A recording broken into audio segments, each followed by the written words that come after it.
slumped in my leather Mission-style easy chair, trying to concentrate on reading the New York Times Magazine online on my laptop after a hard day of planting, seeing the full moon reflecting off the snow on the ground, streaming through the window, illuminating the lit menorah with all 9 candles blazing.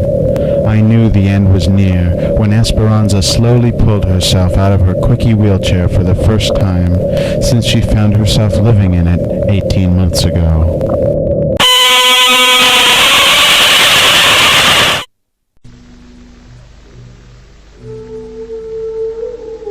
Daddy, will you read me a bedtime story? Sure. What story would you like to hear? Mulan? Cinderella? Beauty and the Beast? Esther and Mordecai? Sherazade? None of them. This time, I want the story to be about me. About when I have my quinceañera and when I fall in love and meet my husband. That will happen, won't it? Yes, I say soothingly, as if I was trying to capture a wild animal.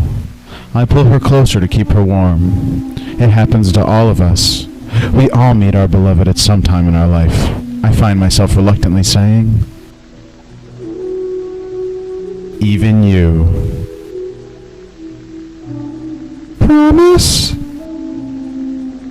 Yes, I promise to make sure it happens, one way or another. Good.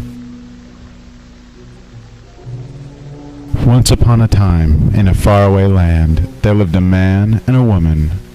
Do you want it to be 2 women? No, let's be traditional this time. Okay.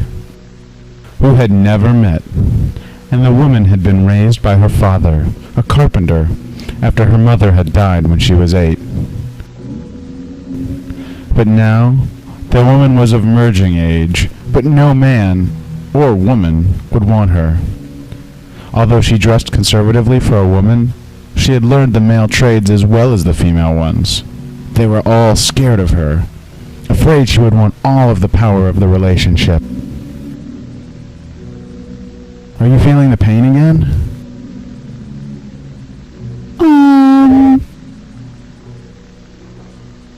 Would you like me to massage your back the way I did for Mom when she was having her first period before her quinceañera?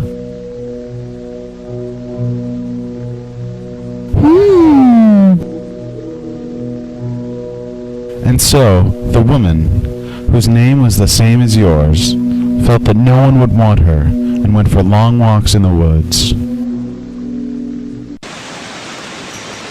One day, while walking by the river, now raging from the spring floods, she saw a stranger, Ferdinand. Daddy, that's your name! Well, I couldn't think of anyone else. It's your story. May I use my name? Alright. Esperanza saw him try to straddle the river, only to fall in and be captured by the raging current. Expecting him to rise to the surface, she leapt in when he didn't surface and pulled him to the shaded bank, resisting the strong pull of the water's flow. When he awoke, his head hurting from the fall against the unyielding rocks, he thanked her and asked how she was able to do what most could not. She told him of her upbringing, but hid the fact that none of the men in her village had asked for her hand in marriage. After asking about her in the village and not liking what he heard, he asked her father permission to court her, who gave it with great enthusiasm.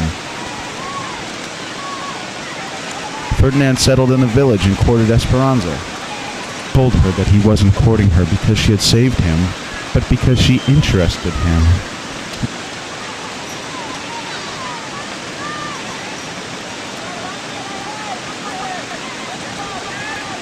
Nor was he courting her just to be married, but because he truly loved her and would do anything for her. It was nice to have an equal, but a switch in bed. and she was truly worth a price above rubies, as she was a woman of valor.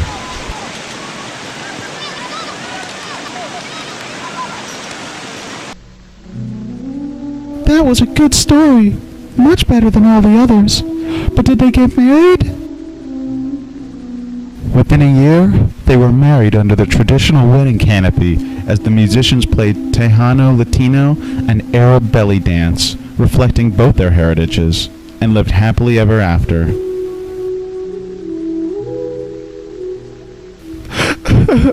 Show me, Daddy. Pretend you're Ferdinand. I know that I'm not going to grow up, but, Daddy, before I go, let me experience it. Please, Daddy-o, please. I now pronounce you man and wife. You may kiss the bride. That's what dotties are for, Esperanza Gracias La Hava.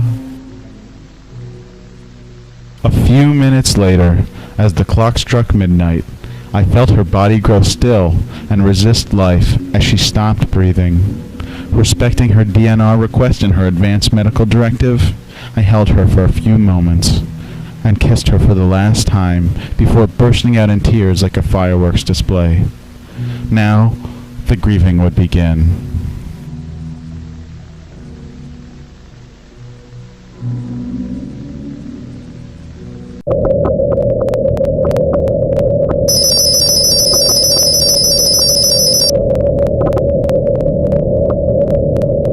Her illness, the curse we call it on planet Haman, is a strange disease.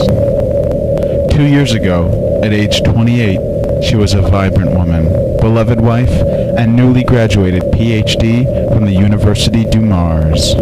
In the last 18 months, she had de-aged 1 year for every month, both physically and mentally, to the point where just up until the end, she didn't know that I was the man she had pulled from the river, rushing by her house at age 18.